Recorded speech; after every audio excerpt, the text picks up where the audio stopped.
Hello. You know, if I could, I'd invite you over for one of my famous Daisy lattes.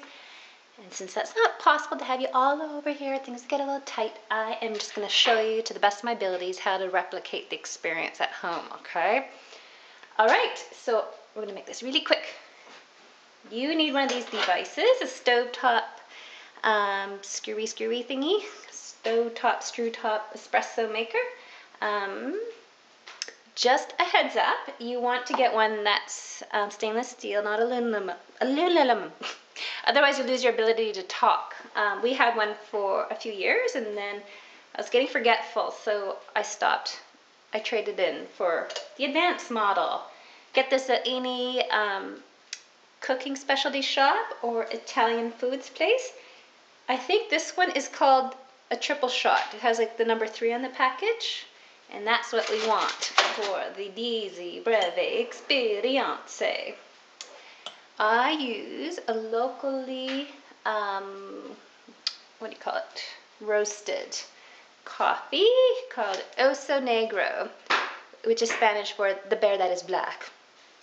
And Prince of Darkness, so I need dark roast. Coffee will do. And when I go in there, I tell them to grind it for the screw top, screwy. I always say that. It's really quite immature. I don't know why I have to do the hand motion. But then they know what I'm talking about. And so I fill up with fresh water. If you don't have, like creek water like we do, use filtered water. Because the last thing you want is like a chlorine taste in your espresso, in your latte. And what I do is I fill up the water. When you look, there's a little, like a screw just underneath the screw. I don't know, a lot of this stuff here is kind of just habit, and I think I've heard these instructions before, and partially superstition. I don't know why. I think I've been doing it this way for like 12 years, and it just gets better and better. So I'm just going to tell you what I know. All right, fill her up. And then I pat it down with the back of the spoon. So it's nice and firm, just replicating the barista method. All right. Screwy. Okay, so get that on the burner, but don't turn it on quite yet. Timing is everything. Now it's milk time. Check this out. I just milked Daisy. See, it's still kind of like steamy. And I filtered it. You can see the hay debris and little follicles of hairs and whatnot. Delicious. And then I am going to pour to my magic line. And I don't know how much this is. I always eyeball. But I am going to measure it out just to get all scientifically official here. What was I going to say? Oh, this thing's awesome. And it fits nicely on the burner. So what I just poured in here was 1 cup. That's what I thought. So 1 cup. The heaviest milk you can get. If you can't get unpasteurized Dexter milk or Jersey cream. What I did pre-Daisy, which was pretty yummy, was, okay, now's when you turn on the fire at the same time. I would get organic, like table cream in like the 1 liter. Yeah, not very cost efficient, but what I would sometimes do is mix it like half and half. It was too heavy, like half the cream and half milk. I'm not even supposed to be drinking milk. Don't tell my naturopath. She gave me this big spiel about, okay, I want you to cut out beef and dairy. And I was like, I suppose now's a bad time to tell her we're getting a cow next week. Yeah, she was just like, why don't you get a goat instead? So all the goat people, that's very healthy, but it's not going to be the same thing as a Daisy Breve. I'm sorry. Maybe it's fresh from the goat.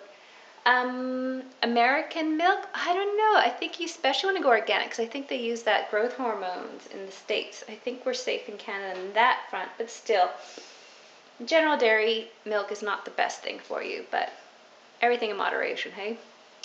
Okay, so we're just waiting for that to cook. So in the morning, I usually take this time to go for a quick pee or turn on the internet, do a little dance. I won't do that right now. I thought I might, but I'm not feeling moved to move that way right now. What else can I say? Yeah, patience, hey? So any minute now, it's going to go blah, blah, blah, blah, blah, blah, and I have some more superstitions to share with you once that happens. Okay. Any day now. So, this might take a while. I'm trying to make this short. So, when this starts making noise, you know, that blah, blah, blah, blah, I look on the top of my milk. You do not want your milk too hot because then it'll taste burnt. So I'll just see around the edge of this thing teeny tiny bubbles and kind of like a skim formation forming at the top. So what I do at that point, I turn off the fire. I only let this just for about 10 seconds, 20 at the most. Then I either take it off the fire, but if it's timing out like it should, we just turn off the fire and we let it rest for about 30 seconds to a minute, okay? Oh, I wish it was blah, blah, blah, blah. You know, the milk is almost there.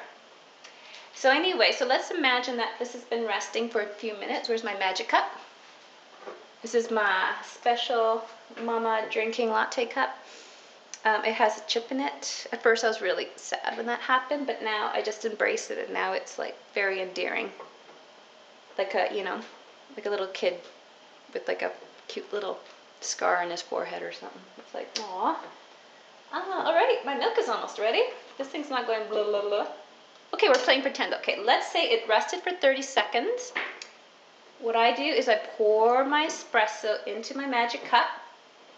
And I read somewhere at some barista championship interview with this barista who won like some awesome little award.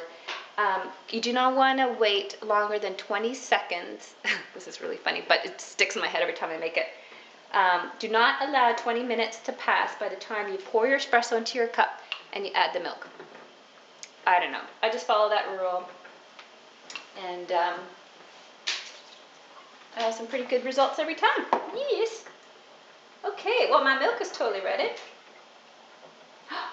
And I hear the magic noise. See how it looks? You don't want to get it too hot.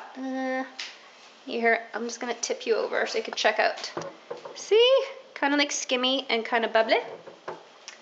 And, yeah, I got to go. Oh, shoot. Can you hear that beautiful music? Okay, that's going to happen for 10 seconds. Off. 30 seconds. Pour. Milk. And enjoy. And I always found I don't let my friends drink it for another couple of minutes because I find it's tastiest when it's just slightly cooler than hot, all right?